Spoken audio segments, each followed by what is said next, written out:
To our next story now, Rishi Sunak this week urged Sadiq Khan to properly reconsider his plan to expand London's ultra-low emission zone, the ULEZ.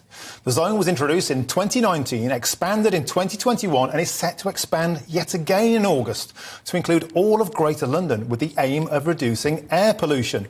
This is not just a London-centric story, though. Other cities across the UK have introduced their own versions of the clean air zone. Cities such as Birmingham, Leeds, Portsmouth, Oxford and Manchester. So, should clean air zones be rolled out across UK cities, or are they simply yet another stealth tax on motorists? Well, joining me now is Sebastian Milbank, who is executive editor of The Critic magazine. Hello, Sebastian. So these things are very popular with politicians because they raise an awful lot of money. This expansion alone is going to raise £300 million in its first year. The last expansion raised £96 million.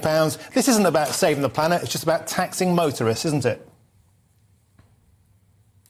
Well, there's certainly an element of that. I mean, I think there's a structural problem in the UK that councils do not have enough means of raising taxes independently. So anyone who's had to park in a city will know how badly organised those systems are, how they're designed to, inflict fines on motorists as a form of self-taxation. So that is a problem. But I think like with so many issues in the UK, it is a problem of the basic infrastructure in terms of public transport isn't good enough. And I'm not in principle opposed to things like low emission zones, but I think they have to go hand in hand with affordable alternatives. Otherwise, you are just taxing those who can least afford it. So I think that both the central government and Sadiq Khan need to find a way to work together to get fewer cars on the road whilst giving people affordable alternatives. I wonder, Sebastian, if these schemes are even that effective. A study from Imperial College London last year showed that there had only been a 3% decrease in nitrous oxide levels and an insignificant ozone and particulate decrease anyhow. A lot of that, of course, is due to the fact that more efficient cars are coming onto the road in the first place. So I'll put it to you as well. It is about taxation and not salvation. And also, they're not really that effective, are they? I mean, when it comes to how effective they are, part of the issue is that, I mean, you consider somewhere like London, it's already so congested. The number of vehicles are on the road because they probably have to be. So, I mean, people who rely on the vehicles for their jobs, vehicles that are taking supplies where they need to get. I just don't think there's been nearly enough joined up thinking about this, so that you need to find ways to give people the resources to switch to low polluting cars in the first place. And they're simply, and I think your point about it being taxation is there's a reason that councils are so desperate for taxation. It's that they don't have the powers to raise the taxes they need to. So if this is bringing more revenue into local government, that's a good thing. In fact, I don't see that as a problem. I think the issue is that they're forced to concentrate it purely in this area. Well, I think you'd find it a problem if you're one of the poorest motorists with a diesel car, for example, who can't afford to upgrade, especially to an electric vehicle, 60, 50, 70 grand, white van men. The poorest are affected, and indeed expanding the ULEZ into outer London will affect some 300,000 cars that are having to drive in and out. But what about going the whole hog, Sebastian, just banning cars altogether? Well, I certainly think there's a case for actually pedestrianising central London. I mean, it's slightly insane that you think some of our most successful shopping areas, our main tourist attractions, you're having to dodge cars. I mean, it's slightly ridiculous. I mean, there's no real, other than, emergency vehicles and, bringing goods into shops, I don't really see the point of people driving through central London. I mean, and, it's also mad that central London doesn't have an operating tram network, and that that we've got, the current bus network is not adequate. We haven't got a 24-hour tube service.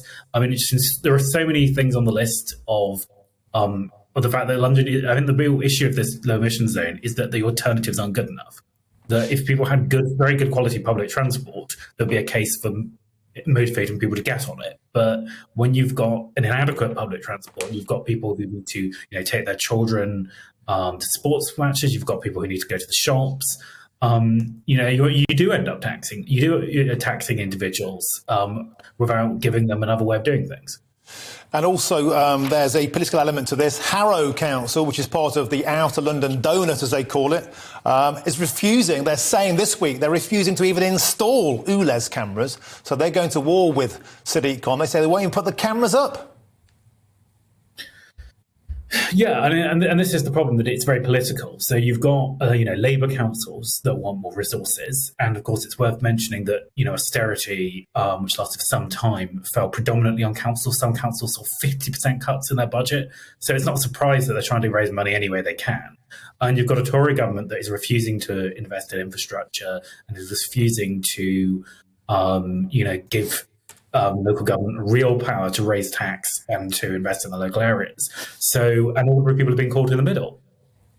So I think, again, rather than saying, this sort of evil environmentalist measure that's here to tax motorists, or saying, blessed be, finally our air will be clean. We need to talk about the structural failures in the way that we fund government, in the failure of central government to invest properly in infrastructure. We're way behind all European competitors. That's one of the reasons that our economy is stalling in the first place. OK, Sebastian Milbank, Executive Editor of The Critic, thank you very much for your time today. Now, being a balanced show, and also because we make sure I keep our good friends at Ofcom happy, we have to read out a spokesperson for the Mayor, Sadiq Khan, said the following. The Mayor has been clear that the decision to expand the ultra-low emission zone London-wide was not easy, but it's necessary to reduce toxic air pollution, tackle the climate emergency and cut congestion in our city.